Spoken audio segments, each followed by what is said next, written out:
Good evening, agents. Today's target is the illustrious series The Legend of Zelda. Make the necessary preparations. We're putting you in a 1993 Range Rover, which should provide enough cover for you to make it in and out without any mess. Be careful, but remember, as always, that you have a license to reel.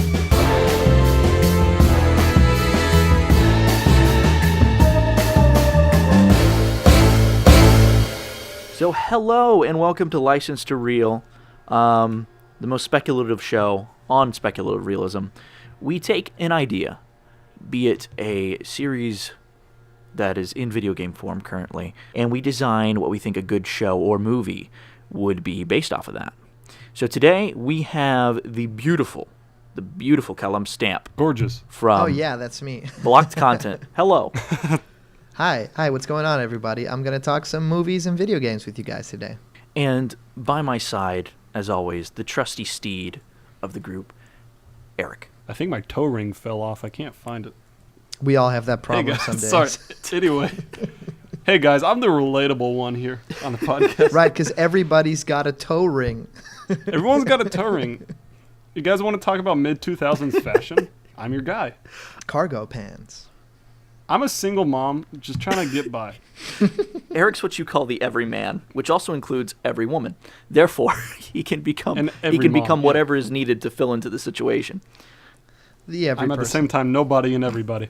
Also, just clarification, audience members, please enjoy the sounds of leaf blowers in the background of my mic audio. It's beautiful. And if you're missing them on my microphone, I would be more than happy to kind of simulate them. Yeah. So we can match. They'll be over to yours soon enough. I think after mine, they're going to go over to yours and start working. Right. I can put the mic next to like my computer. That'll just give the same effect, I think. It'll sound the same. All right. So to jump right into this with no further leaf blowers, when did we say the name of the show? Oh, hi. Welcome to License to Reel. Thank you. All right. The series we're going to be working with today is the fantastic, the beautiful, the wonderful, the if you don't like it, you can do something not nice, Legend of Zelda. That's right, guys. Special guest. We have Link in the audience from the 1998 game Ocarina of Time. We tried for Twilight Princess. He was busy. Goodness gracious. Anyway, it's like we rehearsed that one. So to start off, and this is directly to you, Callum, do you honestly think that the Zelda series has the potential to make a great film? Yes and no. I think that, yes, it does, definitely in its world, in its lore, in its characters, in its worlds. No, I don't think that it has the potential to be directly lifted from any particular video game. I think the most fitting one of those would probably be Wind Waker, maybe. I think that The Legend of Zelda as a franchise would be very well suited for like a Netflix show, like a season run. And I feel like we have to change a lot of stuff to make it fit. And I know that's what every video game director, like a video game movie director says.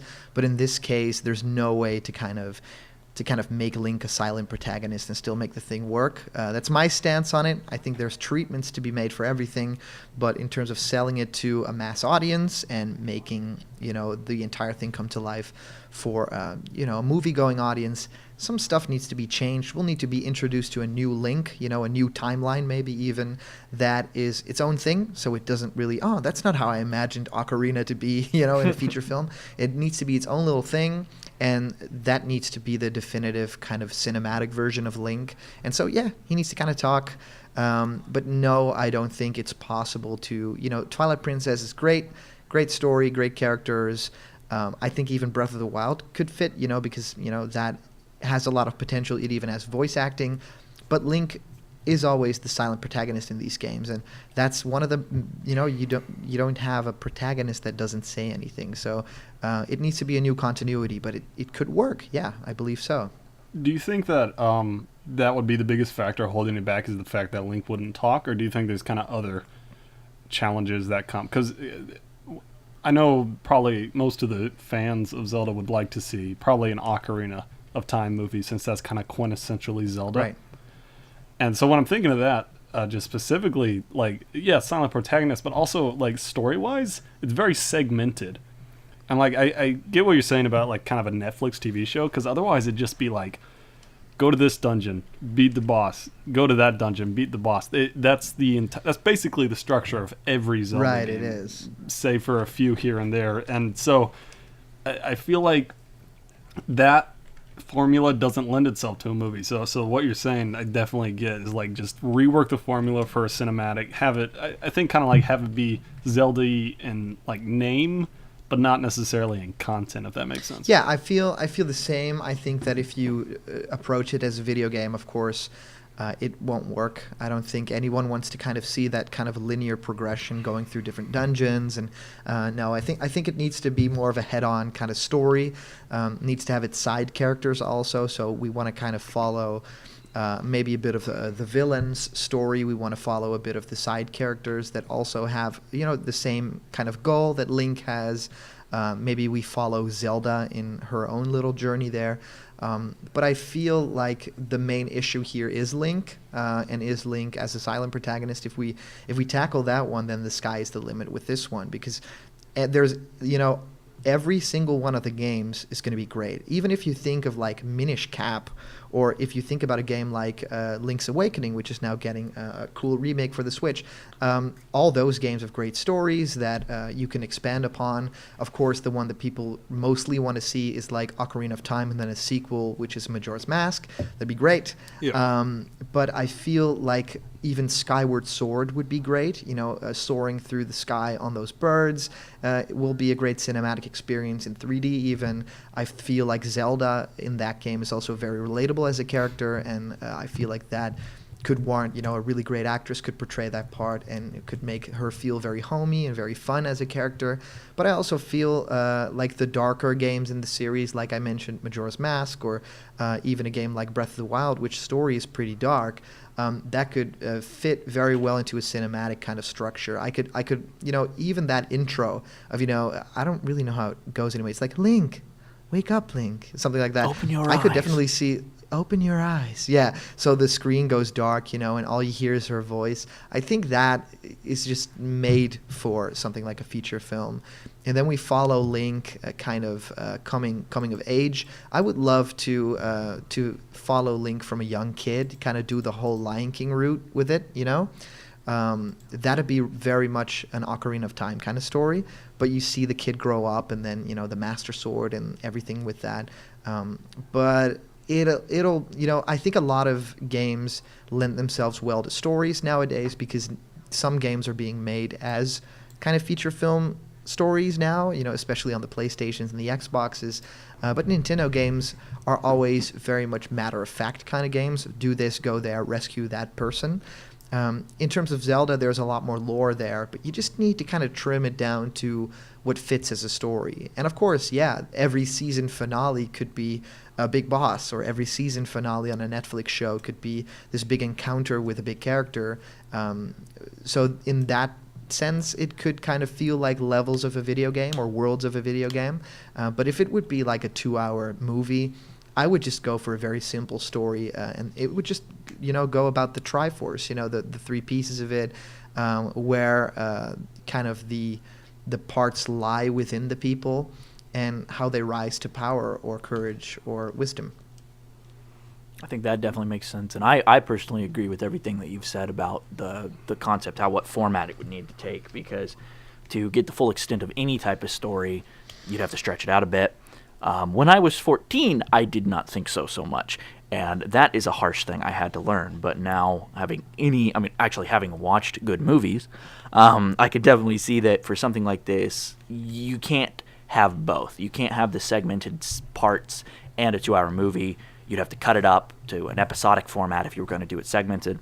Or if you're going to do a movie, you have to cut that out completely and, like you said, focus on something simple like the Triforce. Moving... let me ask you... Let me ask a quick question to Callum. What do you... So, going off this kind of original Zelda idea, what do you think kind of the pushback from fans would be? Because what I'm imagining is you have these people who are very, and obviously it's going to be that loud minority, but you have the people that are going to be like, oh, they added a new character, they weren't in the game, or that's not where that is in Hyrule. I have my map up on my wall, that kind of thing. Do you think there'd be a lot of flack? It's difficult, this one, because I feel like Zelda has some leeway in there. I feel like if you screw up Sonic, then people are going to get very vocal and very angry, and that's going to happen very soon. Oh, no. But I feel like with Zelda, fans are acclimated to kind of change. Every single announcement for every single new Zelda game is something different. It's a different graphical style, is a different feeling, is a different story also. The uproar wasn't that big that Link now not had a green tunic, right? They kind of accepted it pretty quickly. And even the idea that Link could be portrayed as like a female hero, people were, loving that idea. So I don't really think that changing a lot of things, it's different when you're saying, the film in question would be titled Ocarina of Time, and then you'll not include certain characters and not include certain story beats. That's weird, but I feel like if they dream up a new thing, and take one of the Stranger Things kids, one of those young kids, and make one of them Link, and don't do an adult Link story, but just do a Kokiri kid story, and make it segmented and tiny, and make the adventure bigger because you're making the lead character young and small, and then the whole world is scary, and you enter the Great Deku Tree, and all that kind of stuff is more magical. So, and that same. Oh, sorry. No. I believe that the key to doing a good Zelda movie is in reinventing what your own type of story there is. And for Mario, I would completely disagree with that, but I feel like with Zelda, it could be this really cool, like, the Hyrule Historia timeline, right? Where there's all these different points in time and all these different links and these incarnations. You just find a place where you think my story fits, and then go to town and create something crazy. And of course, you'll have like the Temple of Time in there, and the Master Sword is a big story beat, and it'll be in the trailers and stuff like that. And maybe there'll even be a moment where Zelda asks Link something, and he just doesn't know how to reply because he's just awestruck by her majesty or something, and he'll not say anything, and then she's like, well, I've never heard you speechless before, or something like that. So you can put those tongue-in-cheek kind of jokes for the franchise in there. Oh, definitely. And you want to load them full of that. And that's what the Pokemon movie does. Exactly. That's the Pokemon movie does now, is kind of make fun of the fact that Pokemon just say their name, and it's making fun of that you catch Pokemon, and it's making fun of certain things, just to be ahead of the audience with that one. And then people accept it, and then people, oh yeah, that's right, that is a little bit silly. Okay, and now we're in the movie. So I think that's kind of the key. So cast one of the Stranger Things kids, and just make it. Kids. They're pretty strange. Stranger kids. They are. Great actors. Would the movie if with the kid and all that? I'm kind of thinking instead of, because, and this is just my personal bias because of the whole Zelda movie failure that Joe and I were involved on, we were kind of going with like a darker angle. Do you think it'd be better to go for like kind of a family-friendly, high-adventure kind of classical fantasy type story? Right. I'm just kind of, I think maybe, because assumedly this movie be out in theaters, having if I may name on it, you want it to be. I think I can kind of semi throw in something on this too, which is the same concept. With Zelda covering as a series some pretty darker topics and some pretty really, really vast ideas on stuff, because you have the polar opposites of a game like Wind Waker and a game like Twilight Princess, Right. And even going back, it's blood isn't new to Zelda. Violence, not gore, but violence isn't new to Zelda. All these big extremes. I mean, heck, if we're including any other media like the mangas and stuff, Link literally decapitates 3 of the enemies he comes across to defeat them. And so it's like these aren't things that would be fresh to the series, at least from a Nintendo standpoint. Yeah, it's interesting, right? I feel like they have an opportunity to make something for adults, They can have like a Game of Thrones type of, draft for the Zelda movie. They can also have something for kids. I think it's very easy to make, like a kid's story for Zelda, because that's, what like a an lot everybody of the games story. now are. Yeah. Exactly. And I feel like the thing that we're not saying here, but everyone knows would be successful, is that we could be seeing a Legend of Zelda like animated film. And that could potentially have a Link that doesn't speak, and because that's a whole set of different rules. But I feel like an animated film, in a sense of like how the Mario movie is going to be animated, that could open the door to the Nintendo Cinematic Universe, which is the best idea ever. And they need to hire me to draft up a like 20-year arc to go to Smash Brothers tournament, But that whole concept of how dark and gritty do you want to make it for the Twilight Princess fans? How lighthearted do you want to make it for the Wind Waker fans? Or how nostalgic do you want to make it for the Ocarina fans? It's a difficult thing to kind of balance, and I think you'll need to make a few different options and just put them in something new. I'd say have a place and have a universe where you follow a certain character, Link as our hero, and he comes across all these different things that we kind of know, maybe from a world gone by. There's a part where he'll need to sail from one world to another, and of course the Wind Waker theme then plays, or maybe the Outset Island theme plays. There might be moments that allude to something that happened in Ocarina. So I think that they can do a lot with Winks. I also want to see a lot of new stuff. Like, if I think about a franchise that needs to like carry on, it's really cool to introduce all these things that make us go, oh, I played that game. Oh, I heard the noise when he completed the puzzle and it went doo-doo-doo-doo-doo. But it also... I know that one. I understood that reference. But also, it could be really fun to evolve, right? And to create maybe a new villain, or maybe a new type of race within the Hyrule world. Maybe it's not even, the location isn't Hyrule, but Hyrule is alluded to in the film a whole lot, right? And that's definitely not new material for Zelda either. With most of the games, if it's not something of a story element that's being added, it's either a new type of villain, a new presentation, a new part of the world, right, and it has a key factor in the game, That's completely correct. I feel like the way that you're going to tackle this problem is, think about what you want to do more. Do you want to appeal to the hardcore fans, or do you want to just appeal to the brand and add something unique and interesting to it? I think if Nintendo is going to be in charge of the quality control, which I'm 100% sure they will be after the Super Mario movie, the Super Mario Brothers thing, from the early 90s, I think it was. Yes. Then they would probably want to keep a very tight leash on the movie, which would probably mean that they have people involved, like maybe Eiji Onuma, the director for the Zelda franchise, who would kind of oversee quality and oversee definitely where it places in the timeline, what kind of villains you do use, what villains you can't use because they're dead, what kind of world it can be in. Is the world underwater, or is the world completely dried up? Is Hyrule, has a big war started or not yet? Well, that's and, all those not kinds to of cut you things. off, but to be something that I think kind of lends itself to help with that, is because the timeline is so vast, because it breaks off, and because what was it? Did they even say they're going to put Breath of the Wild in it? I don't know if they've actually decided where they're going to place that, or if it doesn't, it's just a game to be a game. But even using the lore that's already been pre-established, there are so many options, and I think it kind of just lends itself back to what you were saying. There are so many options that allow for these.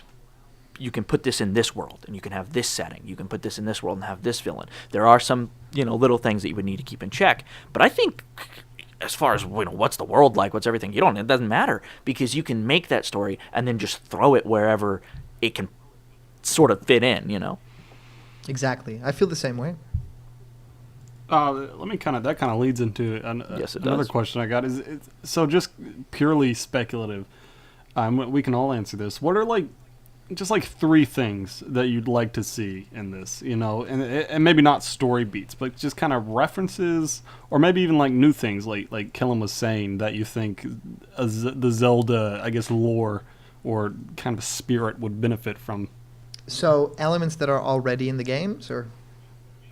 Yeah, sure. Or things that you think would be cool to see. I would love it to have some sort of a music kind of theme. I love what they did with Breath of the Wild, but I feel like Zelda is also very much defined by its music. So there needs to be a way for the audience to experience that in a way that they did within the games. So maybe it's even possible to have, maybe the Ocarina of Time in there, or another kind of instrument. So there's a lot of music interwoven with the story, right? Need to play a certain song for a certain thing to unlock, or within a temple or something like that, or a big moment with Zelda near the end of the film. In kind of a non-musical way, not like it's some sort of Disney movie, but in a way where it feels very much part of the story. Kind of like, what was that great, that new Pixar movie, Coco? That did that very well, where it's like, oh yeah, that's like music is part of the family history, and it has emotional weight. And I feel like the music in the Zelda film needs to have some emotional weight to it too. I think also talking about music, because we've referenced the Pokemon movie a couple times now, and so like throughout the trailer, there are just these kind of subtle nods to like different pieces from Pokemon. Like the TV show themes in there for like a bar, right? And then there's all these little bits and pieces. Yeah. And I think just because of how much music there is in Zelda and how much of it's memorable, like the soundtrack itself, I would just love to see that like just kind of swell and just kind of flow throughout all these pre-established themes, and then bring in the new stuff.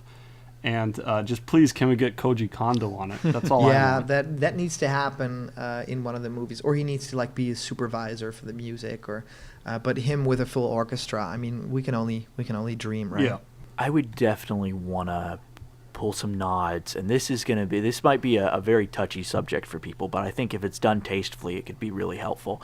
Pull some nods to the stuff that didn't really succeed, the 80s cartoon, the CDI stuff, even if it's insulting.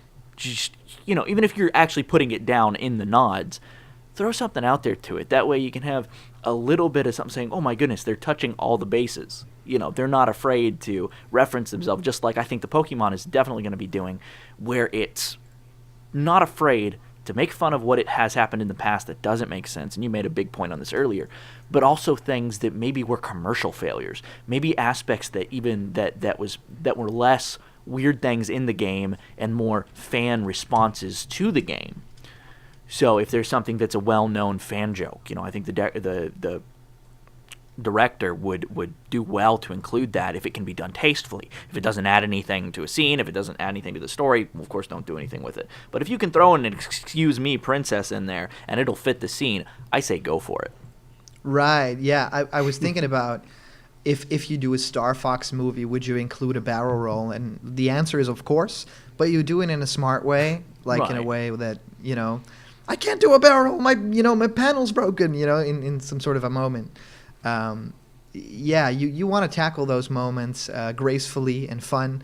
And there's a lot of Zelda memes I think that they could definitely kind of include there. There are a lot of horrible games. The CDI stuff is just, let's not talk about it. The Pond of Gamelon.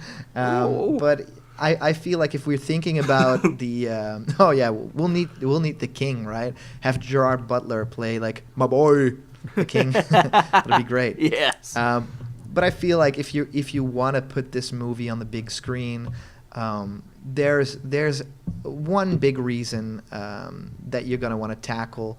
I think you're going to want to make it a little bit like The Hobbit or like Lord of the Rings or Game of Thrones in the way that it looks, right? It looks realistic. It has a lot of castles. That is definitely the vibe I got as well. Yeah. Yeah, like a medieval feeling. Maybe a little bit like that IGN April Fool's thing that they did a whole lot of years ago. I remember that one. Well, if I may touch on what you said, right and I don't know, I'm not trying to put words in your mouth here, but I think what lends itself to be more like Lord of the Rings, at least the way in that Peter Jackson did the films, is Lord of the Rings simultaneously has extremely bright environments, extremely vibrant and colorful scenes, and extremely mystical environments. And on the other side of the world, it's got these dark, grungy. Everything's very rusty. Everything's very dark and dirty. And I think that when we're dealing with Zelda, we get the best of both worlds there, because that really is how the world is in Zelda. It's got the Kokiri Forest and the village, and it's so bright and green and colorful. And then you've got Kakariko Village, which, depending on what state it's in, can be this nice little hamlet like Bree, or it can be this completely devastated, hole in the ground, like the little scene where Frodo looks at the Shire when it's on fire. My favorite scene. Go ahead. If I can play devil's advocate, legitimately, because I do I do disagree with both of you. I think I would prefer, and this is kind of, excuse me, I'm getting a phone call. I like stylized stuff. I love stylized movies. And color, it obviously lends itself to it. And one of the things I dislike so much, one of the small things I dislike about Return of the King is the very bland color palette. And I know that was intentional. I hope it was intentional. But like all these scenes, the first 3/4 of the movie are all just bland brown and gray, and it just looks really flat and unappealing. And I'm just thinking in Zelda, like, Breath of the Wild kind of had that flat look, but like Ganon's castle in Ocarina of Time was this like bright orange for lava, and then these like deep grays of the castle. There were contrasts, so I'm just thinking, yeah, it's just this deep, rich. Like, if we're going fantasy, let's go full fantasy, fellas. Like, I would love to see just kind of like bright colors in all directions, no matter where you are. Just kind of enforcing the fact that this is fantasy, and we're going full fantasy with it. Yeah, it's a thing of budget, I think. I think Game of Thrones is a world that works on a TV budget because we can use a lot of fields, we can use a lot of Spain and stuff like that. So for Zelda, it's going to be a little bit different. I think that you're going to have to change a few things around to make it a little bit more worldly. So the fantasy element has to come from the powers that the characters use, maybe the some of the alien-like species, the bosses, stuff like that. But use real horses, use real interior locations, make it sort of a medieval kind of vibe, and then it'll be like feasible with a budget. Because I think that for all the iconography the Zelda franchise has, getting a like multi-million-dollar budget for this thing, I don't think it's feasible to think we're getting anything close to what Lord of the Rings got, or like what an Avengers movie has. Well, yeah, so it's all speculation, of course. Yeah, it's. I gotta think about it from like a producing perspective, because if you speculate and you take it all the way up to fantasy level, of course, everything's possible, and it would be perfect and exactly like Ocarina of Time. Right, and you can get that huge Ganon castle with the bright colors, and you can get everything else. Right. But you can't do that in a Studio A, off of Hollywood Boulevard. Right, and you probably don't even want to, because if you make it too dreamlike and too video game-like, it's going to alienate every single person, and it'll just be weird. And I think that you need to walk that tightrope, that tiny, tiny little balance between this is believable and this is what makes the 12-year-old in me that played this game happy. I think there's great stuff that you can do in like explaining the sages and stuff like that. You can make a really weird kind of Ant-Man-like dream sequence where you can see them coming to Earth. That kind of stuff is going to be really fun to have, because it's going to be a lot of animation. It's going to be a lot of these big explainers. But in terms of like Link talking to a person in a town about him needing to break away from his daily routine and kind of go out there, those kinds of scenes just need to be like filmed in like sheds in like the middle of nowhere, and like in fields, and he needs to be on a real horse, on a real field, like Gandalf did, Yes. So in that sense, that's how I personally would tackle it, because I'm already in my head about shooting days and cameras and lenses, and he's already made a full schedule. I'm already working on a file here. Right. No, but that's the way my brain kind of works. Like it needs to be feasible for me to have a sort of a reaction or an idea about it. Of course. But I feel like if you're gonna translate a single story from the Zelda franchise, I would love to see Majora's Mask, because that's crazy awesome to like make a story about. Now, for that one in particular, if that one were to be relayed, I think if that were the single story to be used, you would have to kind of push out from reality a little bit more than you would if you were making an original idea. And I simply think that's because of the setting of it. But once again, I completely agree. Like, if you're making an original story and you're going off an original idea, or you're trying to pull from different things that exist already, walk that tightrope of realism and awe, for lack of a better term. What makes you really feel the awe of the world and the wonder that exists in it. But if we're doing Majora's Mask, that whole game was nothing short of an acid trip in a very positive way. But it was just really strange. And if you're going to be grabbing, aspects, okay, I want this story, well, you got to get the full feel of that for people to enjoy it.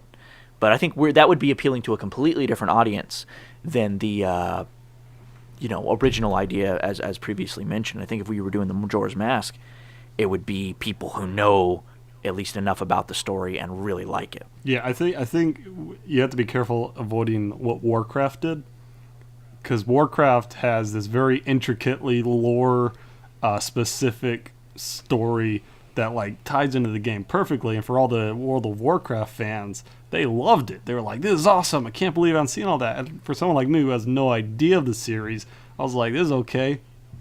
You have to be careful, because you have to try to, like we've all said, you have to approach that largest audience possible, and kind of relying on Majora's Mask as the starting story. While the Zelda fan of me agrees, the kind of more logical side of me would say the general audience would not be into that kind of story, not from the start.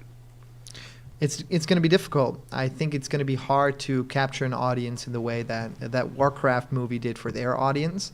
Who's the director of that film? Any of you guys know? I think that actually was a very fun movie. I'm not a big Warcraft fan, but it was a lot of fun sitting through it and kind of feeling the entire vibe of it. But it always kind of felt video gamey to me. Right. Like, it always felt pretty pandering to that audience, which is not a bad thing, because everything's got its audience. But for The Legend of Zelda, you can't be doing that. That franchise is way too big and too broad and means so much to so many people to Well, it means something different to each person with Warcraft. Yes, yeah. Exactly. Oh, fun fact, the director of Warcraft is David Bowie's son. Well, what? Oh, that's awesome.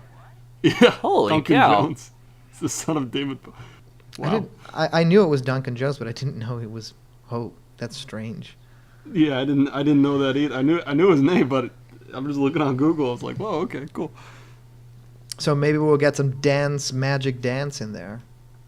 Go full Pan's Labyrinth with it. We'll go. We'll have just regular Labyrinth. Excuse me. The big Goron dance scene, right? See, that's dance, magic dance. See, I don't think we can completely rule out that we're making a musical out of this idea. All right. We can't. We'll never be able to do that. No. Hey guys, if you want to learn how to work with Joseph, here's a fun tip. He wants to make everything a musical. Not everything. We have an audio drama, and I've everything. promised that once we get season 1 out, we're doing a musical episode. We should. We'll debilitate it. Doing We'll debilitate that. I'm doing it. You're not gonna stop me. You can't stop me. I will stop. All right, we're gonna jump right to the next set of cars. We walked across a lot of the tops of the cars of the train going through that, and so I think some of these questions were already answered, which is great, because when you can answer more than one in one shot, it's fantastic. Just to kind of a blanket statement, I guess, what is one big issue when it comes to mind that you think, if Hollywood as a generic group, as a kind of the entity that Hollywood is, were to make this movie today, what is the one issue you think they would mess up on? Well, let me clarify before. Let's kind of be a little more specific. Let's say, what's that guy's name? The guy that makes all the crappy video game movies. Adam Sandler? You No, yeah. Let's say if he was making it as kind of a more specific, because let's just say for whatever reason he got the license. How is he, the titular Hollywood, gonna mess it up, or what? Just like in one big way. I think it'll be not understanding the weight of the franchise. I feel like there's a lot of things you can do wrong with certain character designs, or not including Octoroks, or giving Link a different kind of tunic. That's all like surface level stuff. But if you don't understand the mythology, if you don't understand what the Triforce means, what it means to be a hero, what it means to sacrifice yourself, that kind of underlying feeling that every Zelda game has, the adventure, the openness of everything. Even though the games could have been linear, every story is like the world is your oyster, but at some point you're going to have to rise to the occasion. If you don't get that set of principles, you're going to make a bland Zelda movie that doesn't feel at all weighted. It'll feel like the Saturday morning cartoon, with... well, excuse me, princess. Exactly. It'll feel like that. Whether that if you do have that big feeling of adventure, think about a movie like Moana, right? Not necessarily the first thing that comes to mind if you want to make a movie about The Legend of Zelda, but that movie was about a girl living a mundane life on an island, and her people were destined for greatness, and she kind of broke away from that tradition, went on, even she went on a big sail quest, right, with a little sidekick. It could have been a fairy, right? And she went to see this giant, spirit in the form of this mountain. It really felt like Zelda-esque to me always, in a sense that would be the way that I would tell the story. So give Link a little place out of nowhere with people that really don't have any bigger purpose, and there is a way to fix everything, but the only way to fix anything is to go into the waters that no one's ever gone into. So I think about it in terms like that. If you don't understand the mythology and the way that Link has to break away from tradition to grow as a person, then you're probably not going to make a very good Zelda movie. Yeah, and let me kind of add on to that. What I was thinking is they'd make it bland in like a just generic way, and this could potentially be one of the reasons why the Zelda license has not been given out to any movie, is because it's fairly easy to take any generic adventure fantasy story and just say, okay, main hero Link, female sidekick Zelda, main bad guy Ganondorf. It's just and I feel like that's what would happen. It'd just be this generic run of the mill adventure. The 80s cartoon. Yeah, and it's just like, oh, he has this magic special power called the Triforce, and he's the only one who can wield it, and he can get the sword, and it's just like, maybe they do hit the story beats, but they don't hit them for the right reason. Exactly. Yeah, they need to understand the weight. And I agree with that 100%. If I were to pull one out of honesty, it'd be that one. But the one that I was thinking of, as far as something that I know Hollywood would probably mess up, is I think about how they make it. So, Callum, you've worked with puppets. You've worked with kind of a lot more physical special effects and a lot more kind of existing in the shot effects. And I feel that Hollywood might make the mistake of using way too much CGI for something like this. And I think it would be necessary for some parts, as with how fantastic Zelda is as a whole. But I think a lot of things could definitely be pulled off with physical effects and physical props that Hollywood might, in turn, try and save on money or time or whatever and go for the CGI route.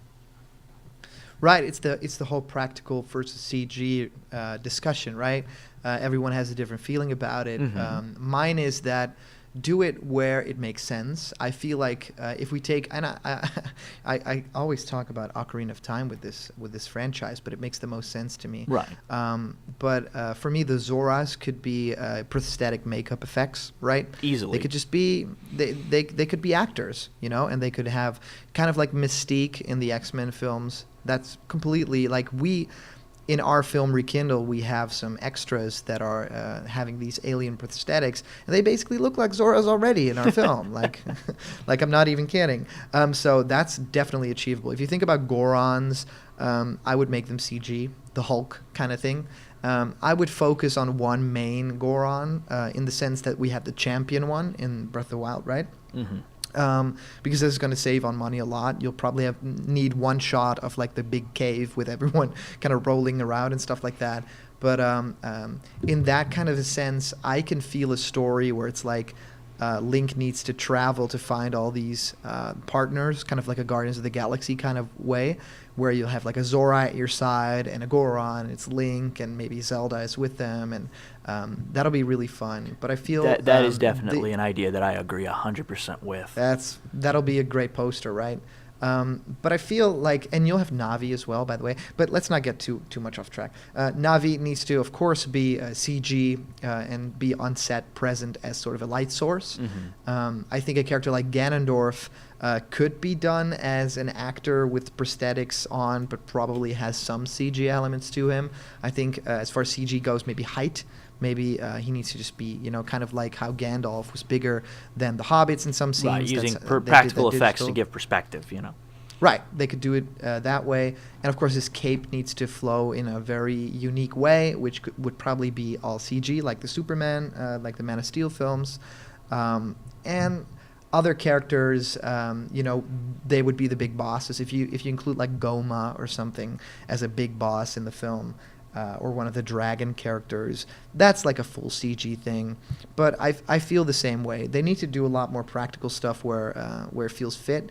There's some leaked footage of that Witcher TV show that Henry Cavill plays in. Ooh. And in the leaked footage, they show like the camera pans through a village. And this might not even end up being a final shot for the thing, so I might be talking about something that's cut already.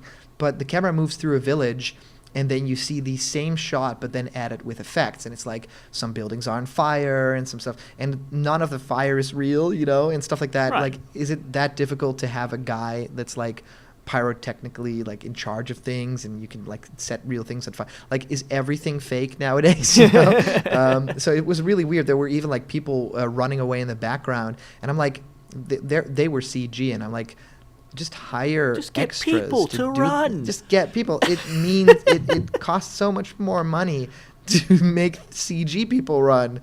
Just hire people and plan out your day more and have those people run, because they'll be talking about being in the Zelda movie for the rest of their life, and it's the best kind of promotion you got. Yeah. So, they need to do a whole lot more practical stuff. I don't know about puppets. I mean, I love puppets. I use one in my film. It's voiced by Charles Martinet, which is the most fun thing ever.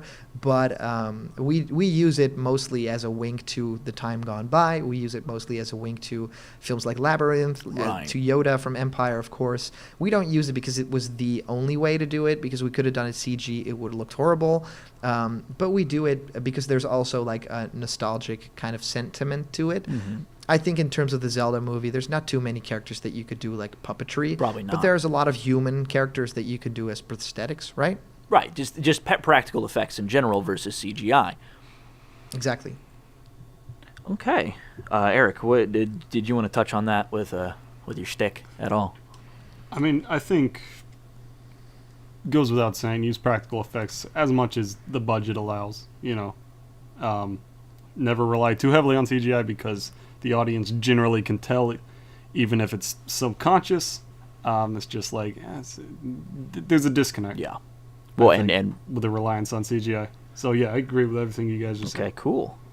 So,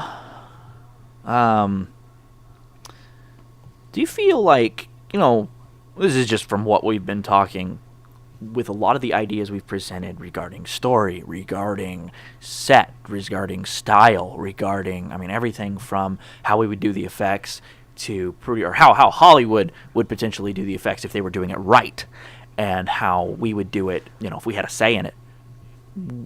Do you like the way the movie's coming together as an idea? I do.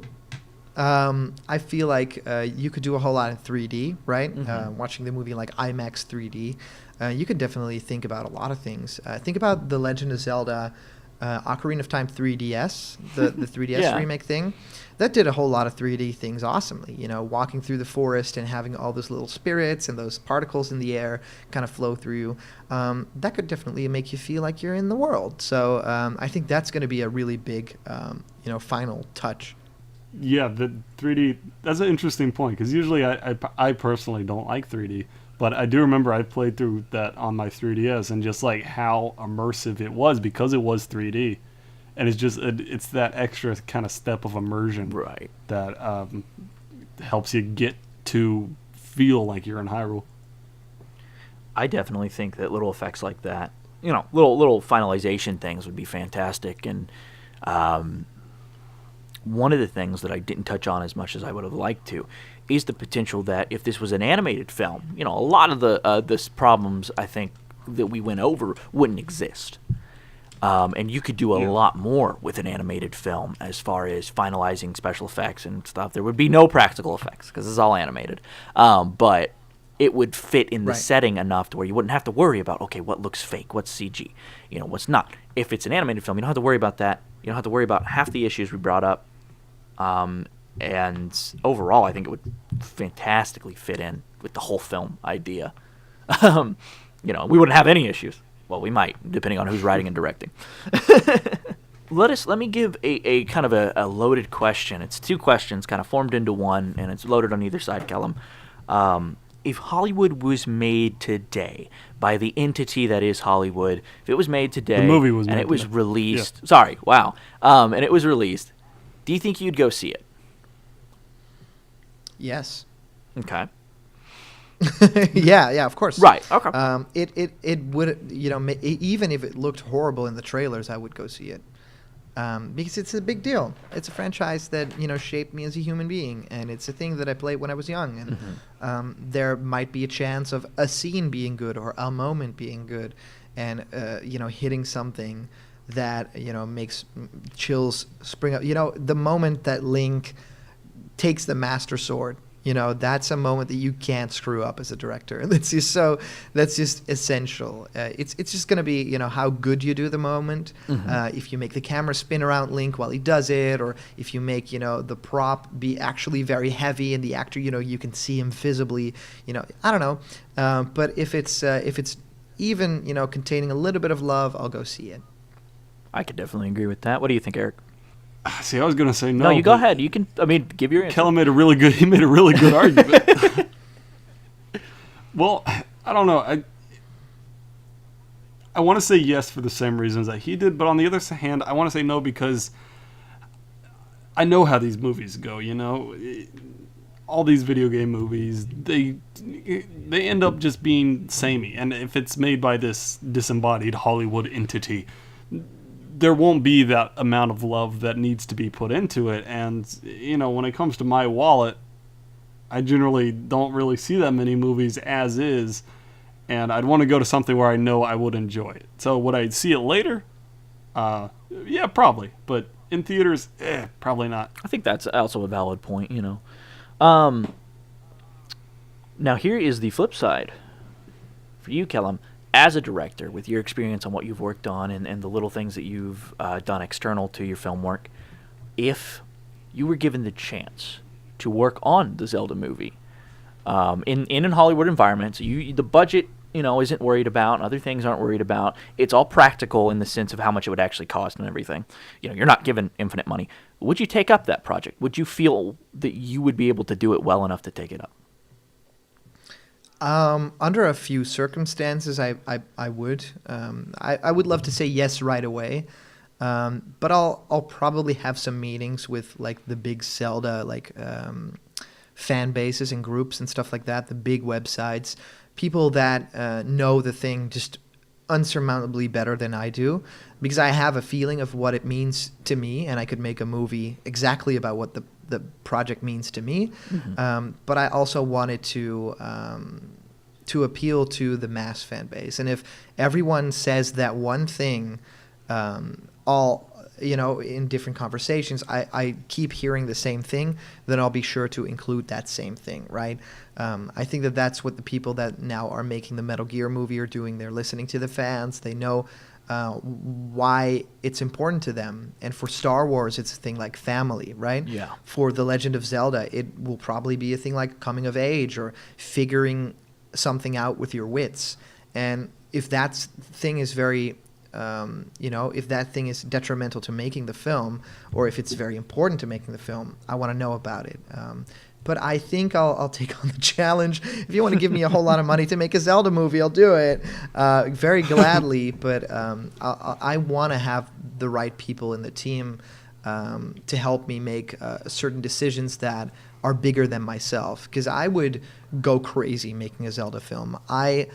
As much hate as Rian Johnson has gotten for the Star Wars film The Last Jedi, I would probably make a Zelda film that has the same kind of impact to the Zelda audience. Like, what? Did you just not make Zelda royalty in the end, or something like that? I would totally 100% do those kinds of things, not because the audience expects something different, but because I don't want to hit the same story beats as the games exactly do, because people want a new experience. People want to see things that they know and love, but people want to be wowed and surprised. And right. The reason that the Russo brothers are not, spoiling everything about the Avengers Endgame thing, which at the time of recording none of us have seen, we all love that about them, because we're going to go to the theater, see that film, and be surprised about everything. And I feel like if you want to make a Zelda film and you do it exactly by the book and everything happens just the way it happens in Ocarina, that's not going to make a lot of people very happy, because they'll know the thing. Right. So I'll make a little bit of a Rian Johnson thing and have like 50% of my audience hate me. I think that would be kind of a risk that would be accepted, honestly, just because, to be fully honest on it, I think it would be something where, and I'm trying to think of how to word this correctly, it is the heart of Zelda as a franchise to, in each installment, if it's not a reboot or a sequel, which Majora's Mask was a direct sequel, and obviously the reboots are reboots, or not reboots, I'm sorry, the remakes. Thank you. Our remakes. But we expect something a little different, even if it's just something, on the level of, okay,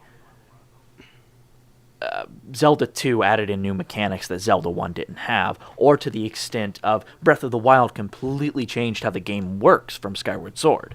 There's an expectation of newness, but at the same time, you always are going to keep something, and you're always going to nod to something that's in the game's every freaking where.